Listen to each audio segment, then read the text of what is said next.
doit mettre sur pied et dans un état de droit, il y a une justice indépendante.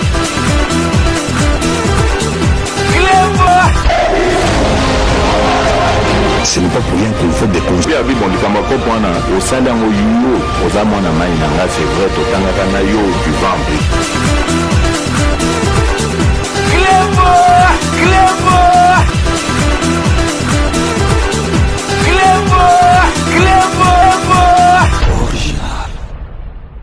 Salut et bienvenue sur Clébois Original. Merci de votre fidélité. C'est toujours avec un réel plaisir que je vous retrouve tous les jours pour vous animer votre émission 5 minutes avec César Ngadi.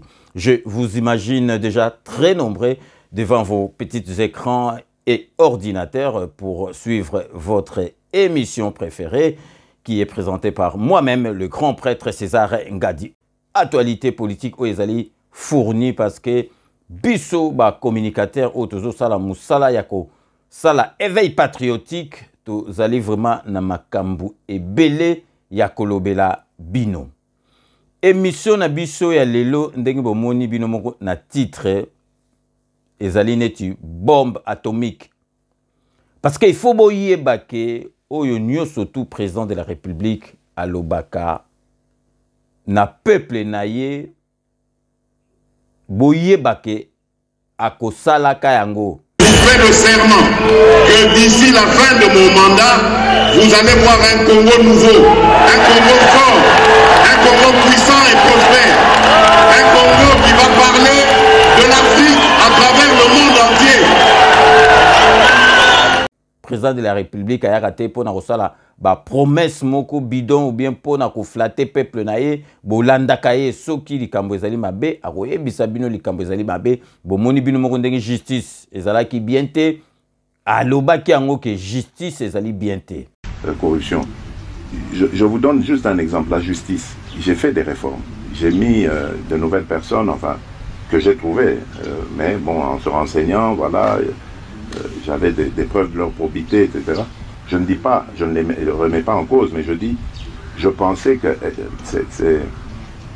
allaient m'aider à impulser une nouvelle dynamique au sein de la justice pour la rendre vraiment ce moteur de l'état de droit, ce pilier de l'état de droit que j'attends, et ce redresseur de tort que je veux voir pour qu'il mette fin complètement à cette corruption, mais rien à faire. La corruption continue d'exister dans la justice et les failles continuent aussi.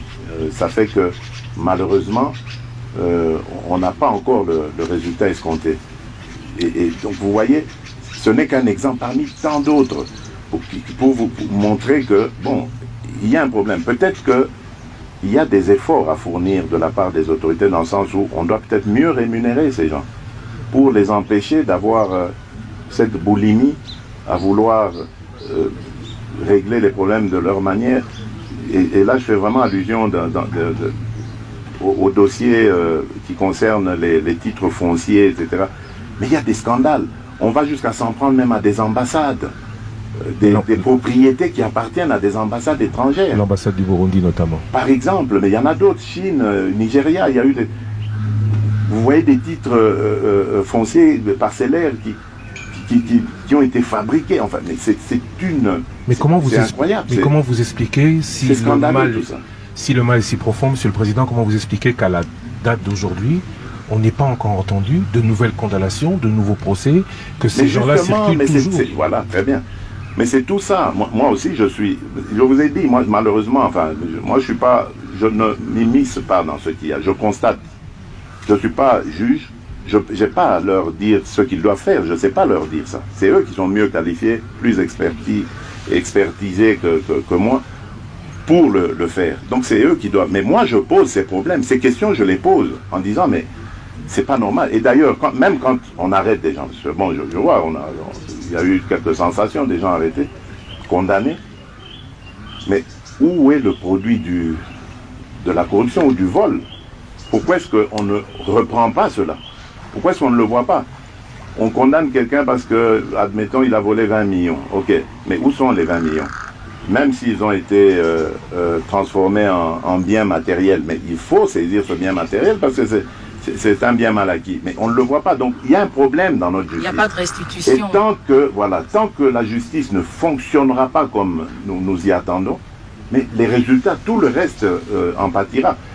Bravo à l'IGF parce qu'elle commence quelque part à faire un peu le travail de la justice. Bravo à l'APLC qui a eu quelques problèmes de démarrage, mais maintenant je pense que ça va aller.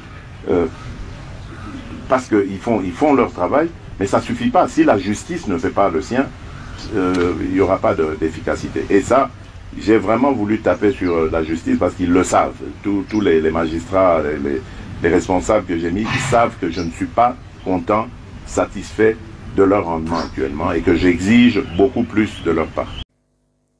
Le Lobomoni, président de la République, a sali et lokoyo à l'Obaki na période de Azwaki pouvoir, na salaki même pas un an, na kanisi au bout à 3 mois, salaki visite moko na Nairobi na Kenya et si Azwaki parole, ba tuniye makambambo kalobi ako sala nyoso tout pour justice et kota na mboka na biso po ba fakwa ba koma ko banga penza ko yiba bomona IGF salama IGF ezalaki banda kala mais ezalaki na pouvoir o ezali na ngote et puis alobaki makambu ya ba élection ndenge ezali ko salama système ya ba élection na mboka na biso ezali bien te ba député ba députés donc nationaux provinciaux et puis masolo ya ba bourgmestre ba gouverneur ndenge ba votaka bango système wana ezali bien te. Et puis bisope to sengaki na 5 minutes to sengaki élection présidentielle ezonga na 2 tours. Boyebi ke entre 2 tours ezalaki débat télévisé. Mutalongola ngo kanambe parce que yebaki ndenga ko salate parce que ce qui se retrouvaki devant Mbemba na télévision alingaki kokokate yango wana alongola yango. Or ezalaki 2 tours. Donc, premier tour, eleki, deuxième tour, boleki na télévision pour nous expliquer peuple makambu oyo kosala et puis ozo zoaba question journaliste ozo répondre. To sengagi zonga ndenge wana.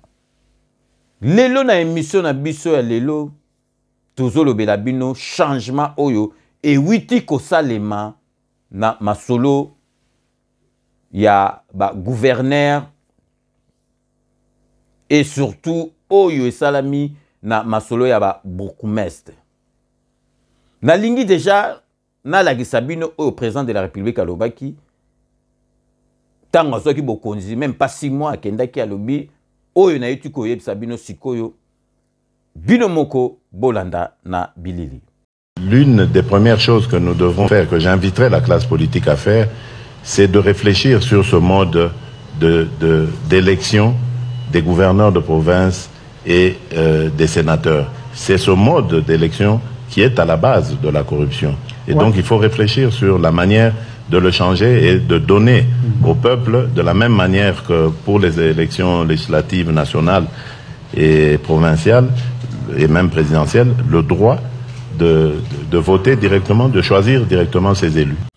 Bowiti Kolanda Binomoko, point oyo a soulevé, yango oyo et salami et puis malembe nyo surtout et kosalama parce que le président de la République na biso azalaka wana a flataka peuple te même ba politicien ba salaka langue de bois mais ye azalaka na habitude ya kosala langue de bois te soki eloko ezo sala te ezo marché bien te kolobake non ezo koto ezo marché bien te to sala makasi peut marcher.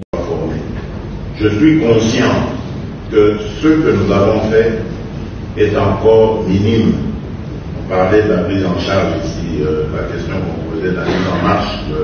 C'est encore minime parce que le niveau même aussi de l'enseignement, le niveau de notre éducation est très mauvais. Les enseignants eux-mêmes n'ont pas le niveau.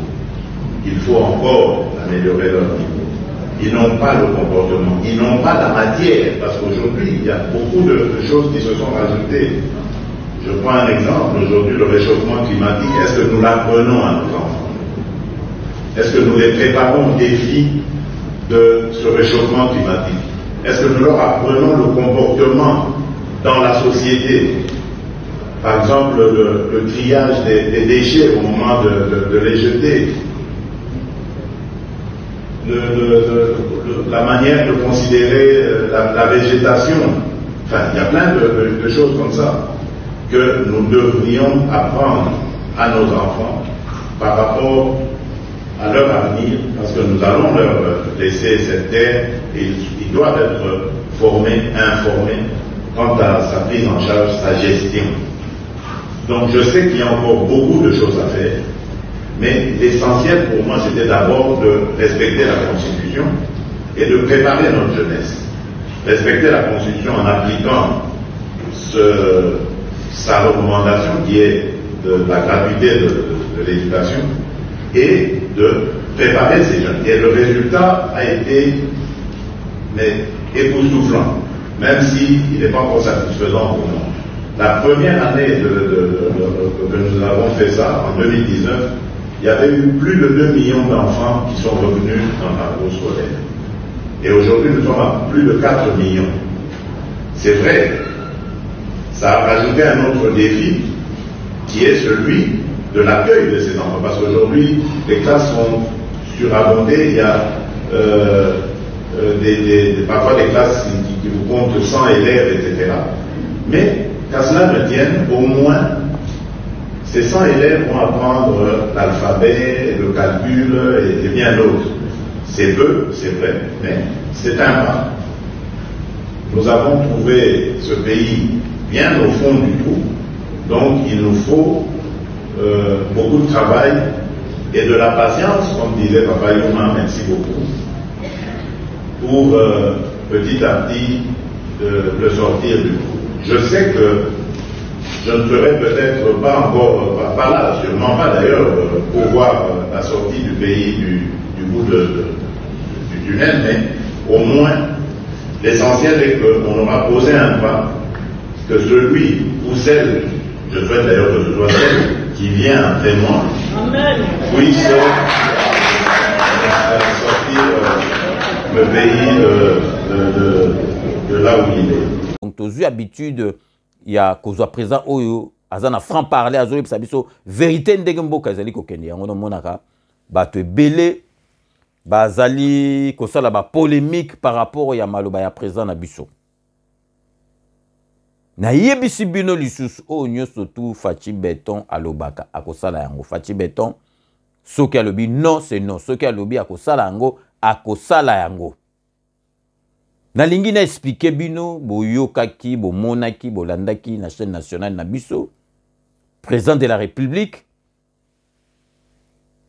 a nommé ba bourgmestre na ba maire a nommé ba bourgmestre na ba maire. Nalingi na expliquer bino comment ça s'est passé avant parce que ba bourgmestre ba bandaki ko nommé bango na président de la République te. Bourgmestre muto bandaki ko tia bango na poste. Ils allaient gouverneur à ville à Kisasa, donc dès que vous allez Ngobila. Donc si vous allez mouta Ngobila, yebarake, vous avez chance et belé au coma bourgmestre. Et bandai ko sala mandengo ya ono monaki ba bourgmestre wana moyen ba attaquer Ngobila bandoko zate parce que yé mouta bandaki ko tia bango na ebonga. Bo monaki pe vice gouverneur o azalaki wana o ya mekaki ko bimisa ba masolo ya mabe ya Ngobila, bo moni ndenge sukaki parce que soki salami ndenge wana bako vandi sa ba députés provinciaux ba vandi ba voter yebara déjà ba députés provinciaux donc baza déjà corrompu na gouverneur à ville a repesa ba mbongo tango ba sala vote yebara ke ceux qui ba sali vote au kolongwa nazali ko rappeler bino bo yebi pendeng ba gouverneur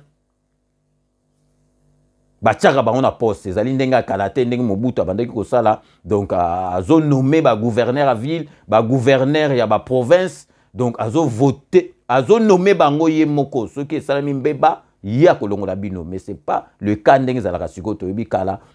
Exemple, Njoko yo baba, sa kombi nongo Njoko yo baba na profité un peu sa master nga totanga chik et jeune Njoku, bandoko yo baba bazo nommé bango na Mobutu, ce qui faut pas balongo lio. To mona ki mbuta umela awa. Muta ba grand faux pas ya haut niveau, mais moi ba longo la na Faci zalite, bato babando ko comprendre te parce que zalaki na mandat na déjà. Na ko rappeler bino bato bazalaka amnésique o ba mikomi saka amnésique makasi boyebi ke Kimbuta azwa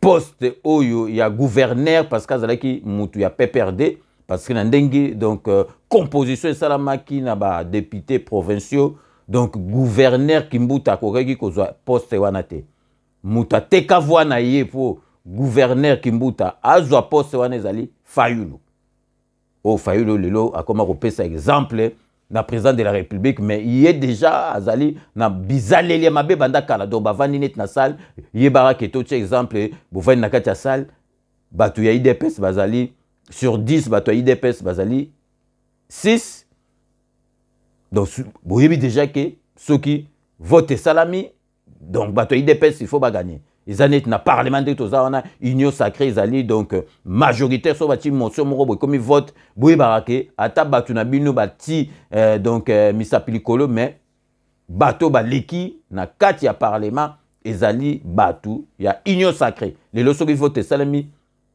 union sacrée gagné donc batu belé bateki ba voix na bango donc comme les cas nazo rappeler bino Kimbuta comme gouverneur à ville la Kisasa parce que Fayulu a tekaki voix na ye na mbongo bapesaki na Kimbuta et puis asuka ika ndenge wana te Fayulu asenga Kimbuta donc mbongo babenga neti Banque Lambert et puis azongisaki te mais abimi peza pe na télévision homme d'état homme politique neti ye azolobake Banque Lambert ezali nango normal botala nano donc mutu lokola donc na kanisi donc Fayulu so comme il présent ngo zo mbongo nyoso tezaka na banque centrale kuna na banque du Congo zo def sango Banque Lambert pour alobi que Banque Lambert ezali normal na zo ki mbongo na zongisa avec intérêt na sina zongisa ok client douté qui est solvable azongisa mbongo Kimbuta te yango lelo soki ba makambo tout tozomona na hôtel de ville Kimbuta bon après Ngobila Fayulu azali na kati.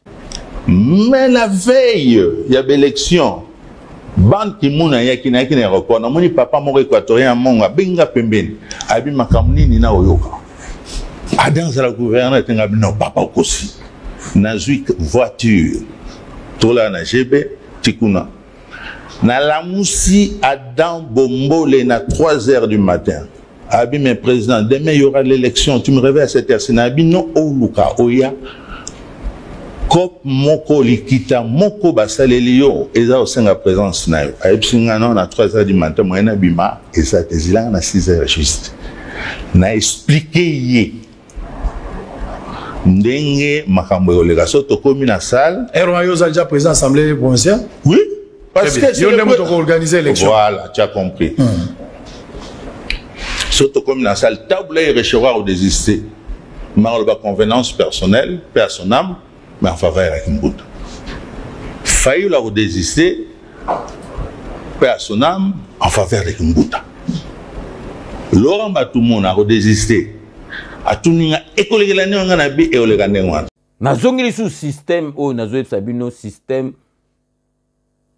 il y a gouverneur à ville donc ba député provinciaux ba vandi wana ba muto ba voter ba député provinciaux wana donc gouverneur déjà repesaka ba mbongo donc yebara ki ba voter kaka ye gouverneur soki akomi na poste neti Ngobila ye muto abandai kocha ba bourgmestre na ba commune nyonso mais sikoyo masolo wana esili président de la République Yemoko Azuli le taureau par les cornes a changé le système de jeu et comme Yemoko Sikoyo a nommé ba bourgmestre a tia bango na ba poste ce qu'il faut pas donc faut pas que ça la donc ba longo liomba la moko parce que kalaton bazo tia bango bazana ba mandat donc ata azana un fracata moyen président de la République asimba ezate bon monaki liste oyo donc to la kisaki bino pe to la kisabino lisusu donc ba gouverneur ba bourgmestre nyoso tout oyo ya kala bazalaki wana ba sauter ba tiki kaka moko azalaki na kitambo na kanisi si je me trompe pas ya kitambo nde ba changer esika ba oyo nyoso tout bo bandoko yoka ba bourgmestre moko atikalité président de la République a nommé batu ya sika Donc, ko sokola, donc, nettoyage, ya bato tout, ya kanambe, batikalaki. Donc, bazali ko soukola présent na ba entreprise, wana, ya l'état public, wana, oyebi, ba, azo nommé, DG, azo nommé, président conseil d'administration, donc, bazo sokola, batunyo, surtout. Mais, bato bozo la calme.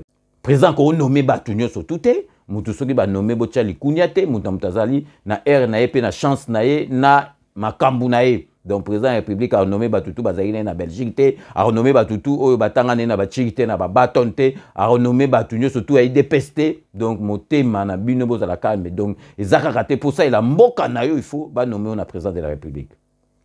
Système de jeu changé au président de la République alors qui système de jeu à l'élection ezali mabé donc est changé depuis boye ba que décembre 2023 bon moni déjà calendrier bimi.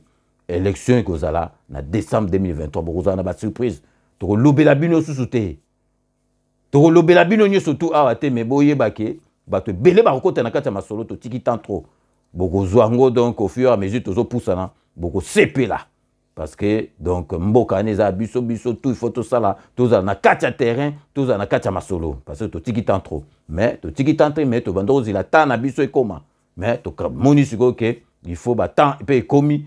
Il faut tout ça, ma beaucoup de la sur place na terrain. Système de l'AFC Bino est changé, donc président de la République a nommé Siko Bourgmestre Yemoko. Nazo Yeb Sabino déjà Bourgmestre belé bazana mais l'AFC Bino bocha déjà combo oyo.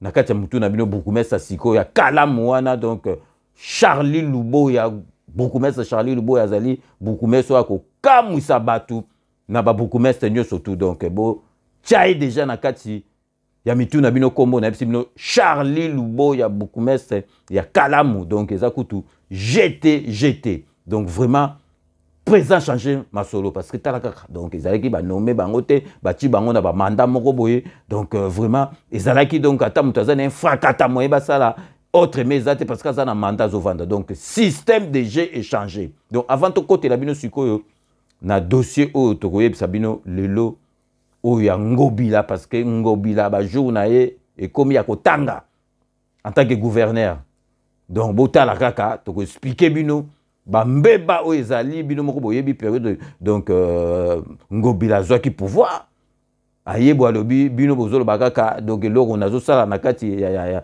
hôtel de ville te boyebi déjà que kimbuta bimisa ki dossier moko ko sakana te kimbuta a kotisa hôtel de ville découvert net biso le msusu na banque otala boza na moins.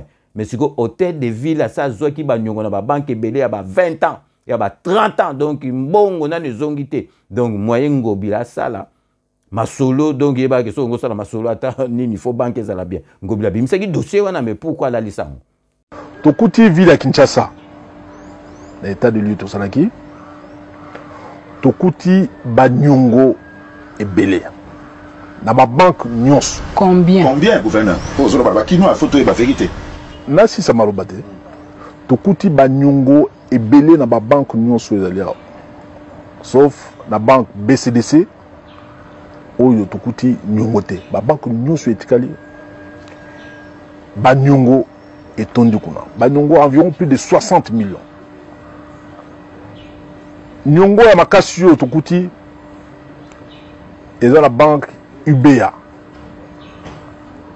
à quelques jours il y a ba élection présidentielle na ba élection ba député bazu nyongo ya 14 millions de dollars parce mon weekend to ebité situation to kuti na ville to kuti ba fonctionnaire 36 mois il y a un paiement 36 mois ba futamakati 36 mois il y a barrière hein? C'est pas de façon continue parce que l'équipe a salarié quand même 12 ans. Hein? Mais très souvent, dans le monde, on a crédit revolving. Malgré le crédit revolving, on et pas bah fonctionnaire. Mais la grève, on a peut-être que on a landaté, pandisango, on a pas mis. Mais la grève, on a salam. D'ailleurs, tant que commis, ils sont venus réclamer bah du na bango, bah rire na bango, bah senga bango.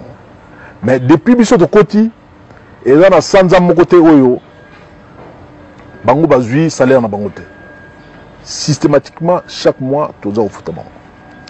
Tokuti ville de Kinshasa ezali mise à l'index. C'est-à-dire que opération moko bancaire et rosa mana ville parce que ba nyongo et tondi ebele partout. Ville de Kinshasa toko ko crédit mon côté. Donc il y a un acte de sabotage ou il ou biso to hérité. Abimisa ki mais alali sangoti lelo donc Kimbuta tomona ki 2 jours après ake kotala ye donc ba lalisa masolo. Il faut bien comprendre que Ngobilaza pire motu, pire petit. Il y a Kimbuta donc les oiseaux de même plumage. Donc il y a un sikoyo avant to kota na masolo to expliquer bino masolo o ya mbongwane ko za na tête de ville na masolo mususu donc to marqué pause publicitaire, nabiso partenariat oblige Bobika ke Kodia Simo ezali société pesi opportunité pesi chance na diaspora pour bango bazali ba na diaspora bazalaki na poto batanga ba classe ba ndosa na ba banque ba osa na ba agence immobilière bazo sala masolo oya immobilier ba non mayelo photo memango na kati mboka poto sala tout congolais nyoso comme propriétaire na bandaku na ba norme moko international boyebi pasi ya diaspora biso soko ke na mboka kuna ezali kaka et si ka kolala na mutuka okoki na oko débrouiller ozui yango mais et si ka kolala donc il faut ko bebisa bambongo Kodia Simo azwa ki solution bato vraiment bakozwa banda coûter et puis banda ko ezali à crédit à partir de 50 000 euros oko luka banque te bango moko bazolo ba crédit na banque bango moko ba se porter garant et le roni sous Kodia Simo ko sala po Batou bazo banda koute. Bobuka na te 2023 déjà banda ko bando livré. Bobuka na te bobenga na ba numéro autopesi bino bozali komona bobenga po bokoma ba propriétaire banda bobi batu combien ba mela bango ba likonda bazaka na poto batinda bambongo ba binda ko esila kene banda ko kutuna de banda te. Ba misusu ba pesi bambongo ndako esili akekuna donc ndeko na chango na kombo na ye. Donc ozo risque te opesi Kodia Simo au réservé. Ye moko azo salela nyoso tout crédit na yo ko bandaka suki ba pesi yo ba clé. Donc, il y a un abattoir qui est salamate na kati ya mboka na biso parce que makamto ezala kaka cash. Donc, bobuka na te bozo contact na Kodia Simo donc ezali bato bozo mona bazali ka ba congolais na poso. Mentalité eza mindele. Donc, bazo sala makambu tout net mindele ndenge ezala kawa. Bozo kendo signer donc ba papier bozo signer ndenge carte somba ka bandaku awa ba notaire bazali makambu tout. Ezali donc ezali masolo ya kosakanate ou be masolo ya basse classe te eza masolo ya likolo ya ngona bato bazali ko comprendre te et puis boye bape awa na kati ya Paris problème na biso ezala rapport na bandako ko louer ou bien vraiment surtout ya ko louer pour ce koza kobo eza pasi mais solution ezoma na pichu kitenge appartement donc au bengi bozo mona sala na agence ezanda ko copte ezali ndako ya normal ya sala na agence azo privilégié bandeko na ye obengi na numéro 1 ezali soko zoluka ndaku ozana ba papier na oso pe ba papier za kamwale msu mystique obengi aza mwana mboka boko solola okozwa ndaku na yo on est mieux que chez soi atoza pa leki na yo ya papa na yo ya ndeko no soko mukolo bako nganda na hiver okei donc kitenga appartement solution ezali wana bobo sanate agence de voyage na biso wami service ya Mireille Wankake ndeko na biso moi sazo sala nyoso pona fret pona komema biloko nyoso tu ya bana mboka na mboka kuna donc wana pezeza agence moko vraiment ceux qui a eu engagement na yo vanda na yo tranquille les années ba misusu te azu mbongo moko azo meka donc ba vantir donc Mireille Wankake ezali penza makambo ya sérieux et puis boyebi kaka décoder on a recommandé rabino moi ça fait presque 20 ans nazalaka nango problème ezalaka te Sepela TV donc oko sepela yoka kombo Sepela TV oko sepela parce que biloko nyoso tout oyo congolais a lukaka ezana kati batu baloko sport foot ezana kati boxe ezana kati et donc karaté ezana kati ba série ezana kati ba film ezali na kati ba théâtre na biso donc nyoso tout ezali na kati plus de 500 chaînes nyoso tout ya kitoko et puis tokoyebisa bino awa na kati ya Paris po na basuki esika ezaka moko d'ailleurs lobi kutunga na okendo kata suki na ngai Elbinto coiffure na Saint-Denis na Casanova na balabala wana munene okomona kaka esika oyo komona vraiment que za salon moko ya ba professionnel donc vraiment restez connectés sur Clébois Original on revient tout de suite.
Codiasimo vous propose un crédit immobilier. Vous êtes du Congo ou de sa diaspora? Vous désirez devenir propriétaire en RDC et faire construire votre maison en toute quiétude? Obtenez votre crédit, puis commencez son remboursement uniquement dès la livraison de votre maison. À la Cité Kimia, nos maisons seront toutes construites aux normes internationales. Située à seulement 25 minutes de l'aéroport de Njili, 10 minutes de Safari Beach, au cœur de cette cité moderne, vous y trouverez aussi un centre commercial avec plusieurs commerces de proximité. Nos bureaux sont situés au 173 avenue Mutombokachi, dans la commune de la Gombe, référence rond-point Forescom. Venez dès à présent réserver votre lot dans ce nouveau havre de paix à Maluku, ce nouvel Eldorado au Congo. Codiasimo, la meilleure adresse pour construire la vôtre. Kilelo, quitte appart, pichu kitenge. Tu as opé sa appartement na gacha poto. Solution monani. Ozana posa ya sala concert, salle ya mariage, pichu kitenge appartement. Osala location ya restaurant, obenga quitte appart, pichu kitenge appartement. Ozana posa ya événement, au défilé de mode, oh ba mama ba roya réunion, oh soki nini. Pichu kitenge appartement quitte appart. Ozana besoin ya louer terrain. Oh na banda otumbaka ntaba na ngai na nenga poto zone industrielle quitte appart pichu kitenge appartement. Olingi ofungola ba bureau quitte appart pichu kitenge appartement. Numéro ya téléphone 0033 75 14 32 126. Benga na quitte appart pichu kitenge appartement. Olingi ko sala achat et lupangu na poto. Ozana Kisasa, Ozana Ngola, pichu kitenge. Ba kitenge ba ebele me wana kita part. Check.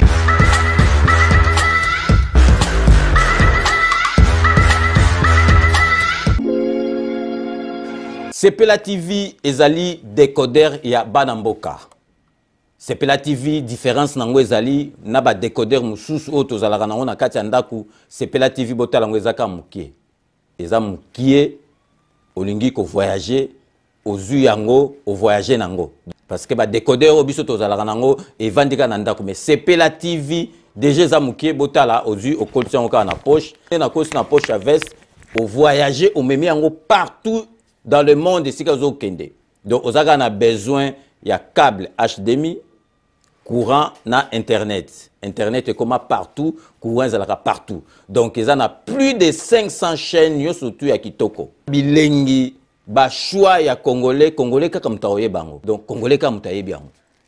Congolais kaka mutaoye ba elengi nini yo kaka. Donc congolais kaka mutaye bango. Donc c'est Sepela TV za ya Banamboka. Bozwa abonnement nango okozwa ngo ya ne mobimba okozwa ngo pe par mois. Au bengi bango na ba numéro na bango bozali komona. Donc Sepela TV ezali décodeur ya yo ya ngai.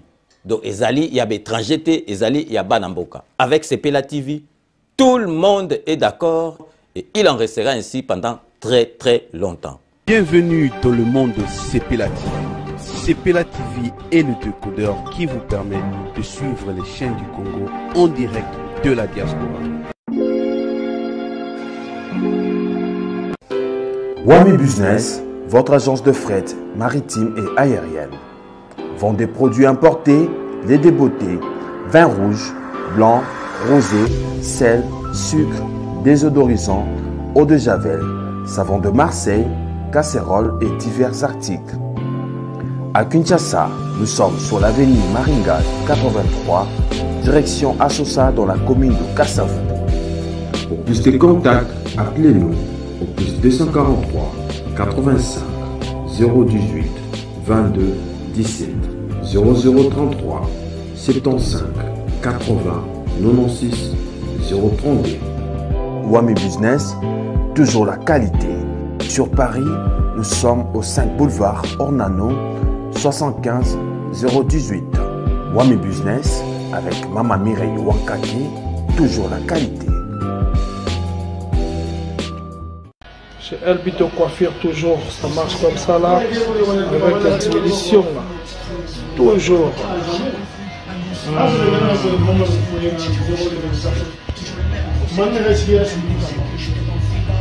Salon Member One, chez Elbito Coiffure. il coiffe avec sourire, il coiffe avec noblesse. C'est Elvito Coiffure.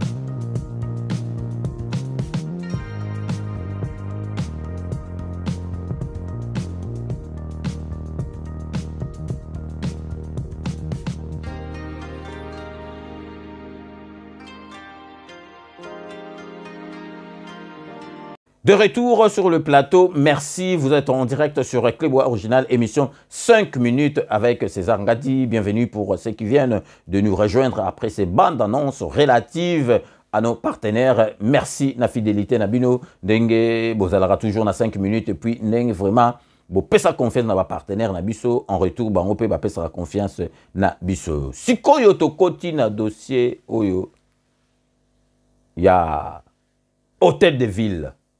Donc, binomoko sikoyo bomoni ke bato yo ngobila bandaki ko nommé ko tchana poste président de la République yé moko akomi ko nommé bango boyo ki ba nomination ya ba bourgmestre ya partout na Congo et puis na ville à Kinshasa. C'était pas le cas. Sikoyo soki ba komi ko nommé siko ba bourgmestre siko moto yo abande ko tia bango mbeba ezali nini makambo ezali nanu na banquette nazo apprendre bino kaka ke Ngobila azalaki pe interpeller na ner ba interpeller qui est donc parce qu'azali mise en cause na dossier moko oyo toko lobela bino masolo nango peza donc nandenga polele sima boyebi ke nga na pesa ba information na sentiment donc nazo pesa bino kaka donc sukali na munoko donc nazo pesa bino kaka elengi muke pour comprendre que mikolo ya Ngobila no tête de ville comme ya ko compter dossier moko ezo concerné même sécurité ya mboka après vérification ya ba détail nyoso tout toko pesa bino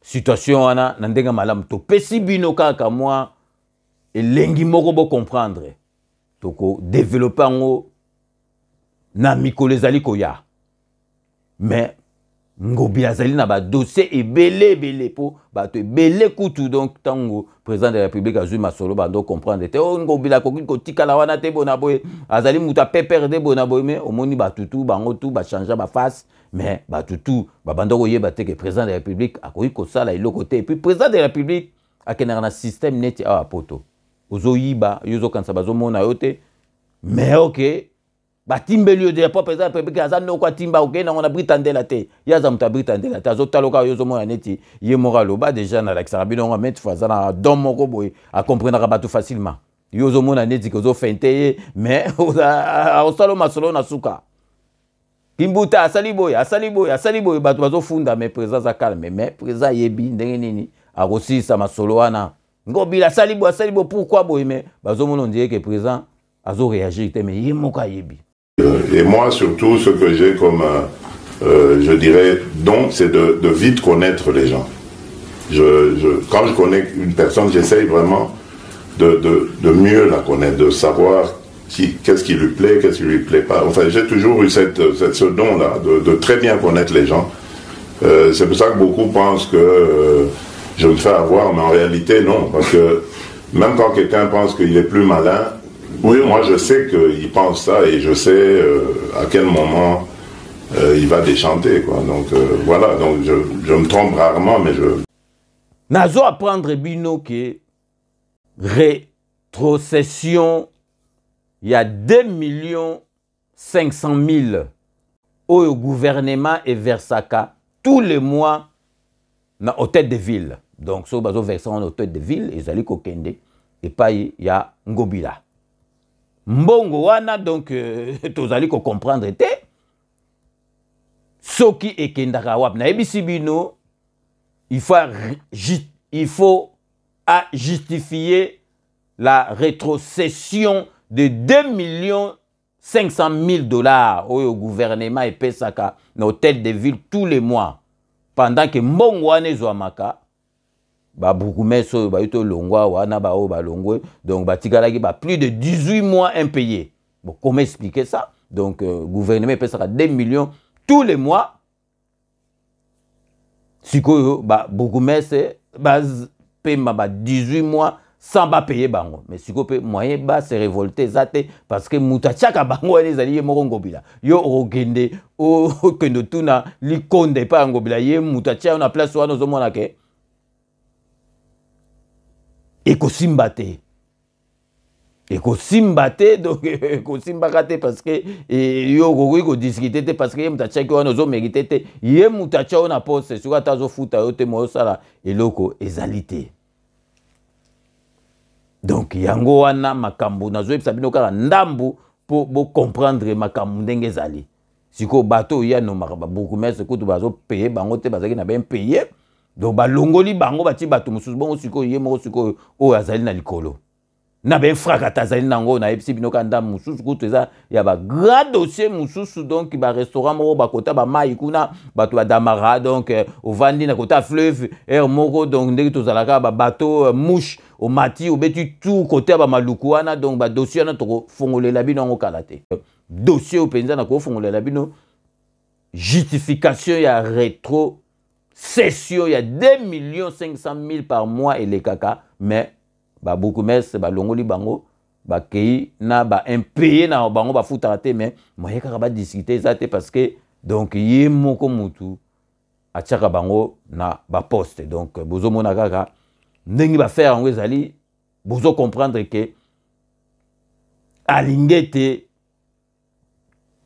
IGF ekendaka mingi côté kunate echa misu parce que alingeti donc nangobila bazaba to ba Chabwala ba côté moko donc bo comprendre kaka ke mpangi ya munu na ba côté na bango wana bazali place moko yango na mona galingete atiaka penza misu mingi kuna te parce que lingete soko atiaki misu lelo makambo se bima kuna donc asala neti parce que ngobila zali mutu amboka moko na ye donc yango no zomona ke président de la République masolo wana ezali ko sila azali ko silisa yango donc vraiment bato ebele ba okasa après na epsaka bino président de la République akendaka malembe mais soki azui décision elongwaka te yango wana azwaka temps alingaka se tromper te parce que soki se tromper za mawa mingi donc de toute façon ye déjà dès le départ comprenaka muto eza système aboy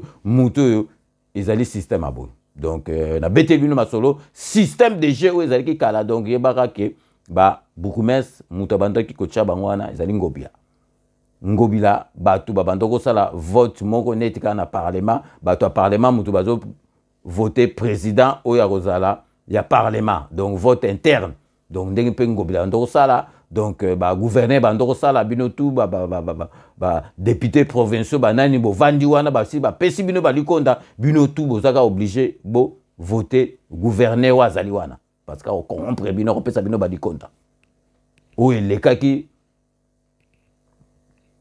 mbuta koma gouverner parce que Fayulu nazo répéter pour batu mususu ba bossa na kambango ba sala rappel ko ba bossa na Fayulu aliaki mbongo ki mbuta teki voix na ye yangwana donc kimbuta mbela lekate Fayulu mutalia mbongo ya kimbuta alegisa kimbuta na esika ya gouverneur yangona masolo tout ekenda bo yangona président ngo mettre fin na masolo anaka pona ko banda allez a nommé déjà babukumes donc batu bandima kité batu musu bazaki diba tonto zo annoncer ngo batu bazaki diba donc bo yeba ke président de la République makambuto alobaka sala kango atasali nokité akendaka ye ozo sala bo batu bazoloba bazo tala omoni soko bete skit moko yozo kaso bete skit obeti sur skit obeti ke skit comme rana air moko be skit sili moi obeta sous be skit ezate parce que kosi trop donc comité na suka mir le lo bete skit et comme ba air moko bo skit sous ezate comme kamuta tout la mwisi ya zaza au RVC donc yangwana le lo to ngai to beta CT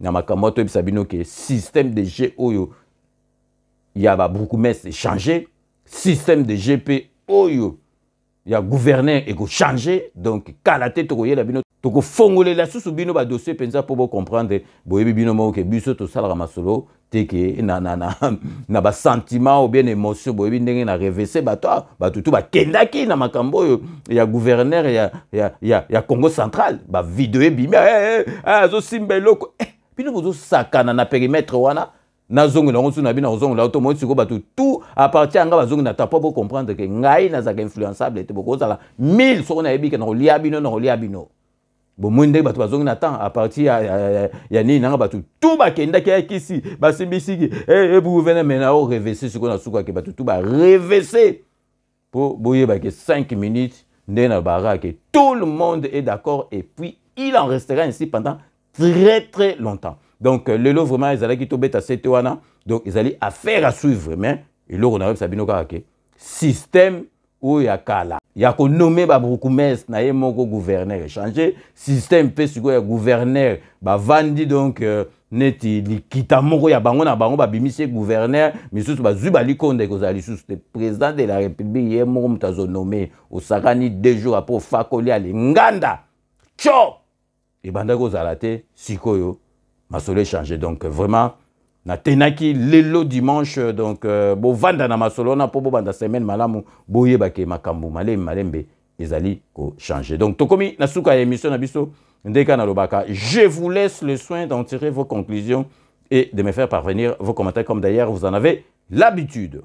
Bobika rasoki tokomi na suka émission na biso to pesa ba remerciement na bato yo ba edaka chaîne na biso puis tozo profiter de l'occasion na cette émission to senga ke bato balingi ko aider chaîne ba hésiter te parce que to sala radio surtout na ba moyen na biso moko to zali na ba subvention te to zali na ba mbongo 8 ans na présidence te pour bato musu ba kansaka ndengwana donc to sengi bato ba zali na mité malamu parce que bato ba kisasa to futa bango ba micro to zana besoin ba caméra ba micro donc bato a mité malamu donc ceux qui bozali na moyen à aider biso bo hésiter ba masolo ezali belé ba virement bancaire ba PayPal donc masolo ezana ba système tout oyo koki kotinde la biso mbongo et puis bato ngai na remercier kana kati émission ba ye baraté bango bazali bato pe ba edaka biso na bato pe ba partager ka ba émission bato belé kutu ba ye barata ovanda ka boy na salier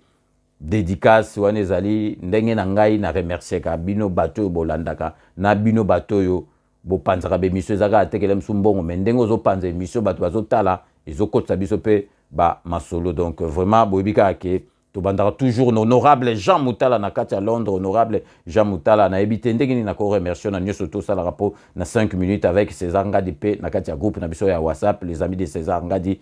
Honorable Jean Moustala, merci, il y a trop, vraiment, je ne cesserai jamais de te remercier, Nanyo surtout au sale rapport, dans 5 minutes avec César Ngadi. Tu as toujours na Kati, il y a Londres pour na Kopesa Mbote, na Jano Matundu, merci, Nanyo surtout au sale rapport, dans 5 minutes avec César Ngadi. Ensuite, toujours na Kati, à Londres, Marie à la beauté naturelle, merci, Nanyo surtout au sale rapport, dans 5 minutes avec César Ngadi. José Kano qui kakamene, Maître Ouera Mokuna, Maître Rajamoule, merci Nanyo Sotou, Boussal rapport na 5 minutes avec César Ngadi Nakati à Londres. Totiki Londres, Tokei na Espagne, pour nous repérer mbote na vrai chéri, Boumona Guinée na Lagisaki Bino, qui boté na banda na Boumouana na Lagisi Bino, que vrai chéri Beloti Mavou en Espagne.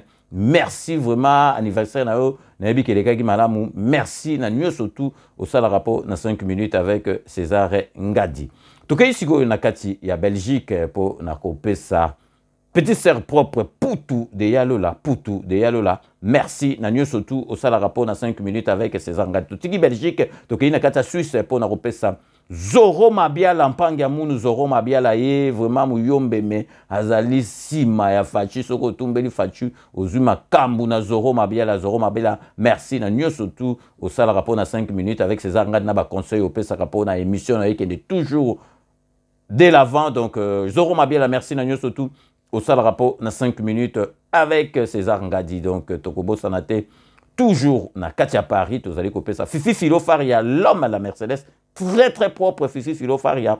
Merci Nanyo surtout. Au sala rapport à 5 minutes avec César Ngadi, Sikoyo, de Tigali toujours, na Kati à Paris pour nous ça. Jean-Marie Chibango, merci Nanyo surtout. Au sala rapport à 5 minutes avec César Ngadi. Siko toke les États-Unis d'Amérique, na Michigan, kuna États-Unis d'Amérique pour nous ça.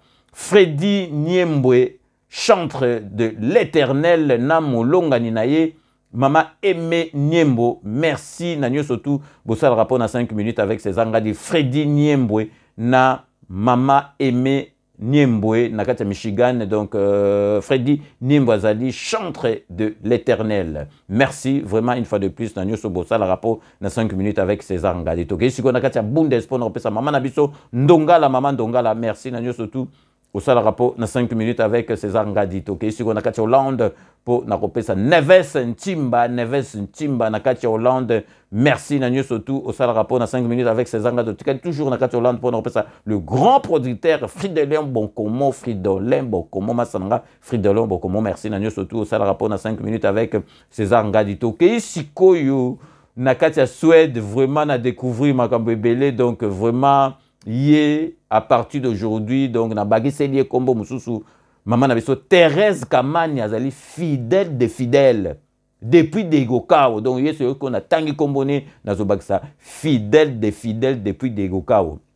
Merci maman na biso Thérèse Kamani na kati ya Suède yo azali vraiment fidèle de fidèles parce que yo banda masolo ya kozala vraiment na simananga ko tchanga maboko depuis nga na banda makambu ya internet. Toke siko na kati ya Namibie pour na kopesa Babi Lumumba. Merci Nanyo surtout au sala rapport na 5 minutes avec César Ngadi. Siko yo tokei esika ba administrateur o baza usa musala makasi na kati ya groupe to bandara toujours na Shai Mukenge Shai wa balengela mon voisin Shai Mukenge Shai. Merci Nanyo surtout au sala rapport na 5 minutes avec César Ngadi. Soki bomoni mobile azali bien azako sala makamalamu ba makamu na ezali ko kende derrière ye mwasi ya malamu azali, donc tozali ko pesa Madame Shai o azali na kombo ya Marose Tchala. Donc Marose Tchala, merci Nanyo surtout au sala rapport na 5 minutes pe au sala rapport na mobile na yo Shai Mukenge Shai wa balengela. Donc toujours na administrateur tropé sambote na Babi Kisinga na Katia Canada. Babi Kisinga, merci Nanyo surtout au sala rapport na 5 minutes avec César Ngadi. Jérémy Kuna na Katia Paris, merci Nanyo surtout au sala vraiment pour na 5 minutes avec César Ngadi. Tozongi awa na région parisienne na 93 na Montreuil et pour na repesa Papi Ololo, merci Nanyo surtout au sala rapport na 5 minutes avec César Ngadi. Toke isiko na Portugal mais à cheval entre Portugal na Brésil. Tozali kopesa Serge Mukendi, merci Nanyo surtout au sala rapport na 5 minutes avec César Ngadi. Tozongi lisusu na kati ya Belgique pour na kopesa papa na biso Lutonadio, na mwasi na ye mama Lutonadio na kati ya Belgique. Merci Nanyo surtout au sala rapport na 5 minutes avec César Ngadi. Tozongi awa na kati ya Paris pour na kopesa Patou Nzila, merci Nanyo surtout au sala rapport na 5 minutes avec César Ngadi. Tozongi lisusu na kati Espagne na mboka ya Vrai Chéri Beloti Mavungu pour na kopesa Moïse Vangu na kati Espagne, merci Nanyo surtout au sala rapport na 5 minutes avec César Ngadi. Toujours na kati Espagne tozali kopesa mbote na masa na ngai, donc maître Zaba de Zuba Kaïs, merci Nanyo surtout au sala rapport na 5 minutes avec César Ngadi. Tozongi awa na kati ya Paris, na région parisienne à 77, plus précisément na kati ya Shell pour na kopesa Papi Mangwala costume na kati ya Shell, merci Nanyo surtout au sala rapport na 5 minutes avec César Ngadi. Tokei siko na kati ya mboka na biso me na Katanga na Lubumbashi pour na kopesa petit na Freddy na Lubumbashi. Merci Nanyo surtout au sala rapport na 5 minutes avec César Ngadi. Tosuki saka comme boyebi, tosuki saka toujours na dokotolo na biso Jean-Paul Djamba auto yebisaka bino bo s'abonner na compte na ya YouTube na site na po bolandaka Parlo Santé. Donc Jean-Paul Djamba une fois de plus, merci Nanyo surtout au sala rapport na 5 minutes avec César Ngadi. Donc nous arrivons à la fin de ces 5 minutes avec César Ngadi. Merci de l'avoir suivi. J'ai eu vraiment l'immense plaisir de vous présenter cette très belle émission. Restez donc connectés sur Clébois Original, vous n'avez pas tort. Nous allons nous retrouver avec grand plaisir dans 24 heures pour un nouveau numéro. D'ici là, portez-vous bien et à très bientôt. N'oubliez pas, tout le monde est d'accord et il en restera ainsi pendant très très longtemps. Bobo Sanate Kanambe Arozwa Masolo Nambuchu Penadikos.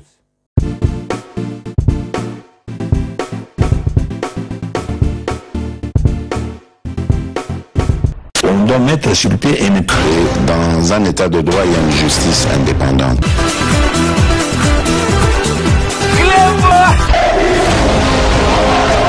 Ce n'est pas pour rien qu'il faut des conseils.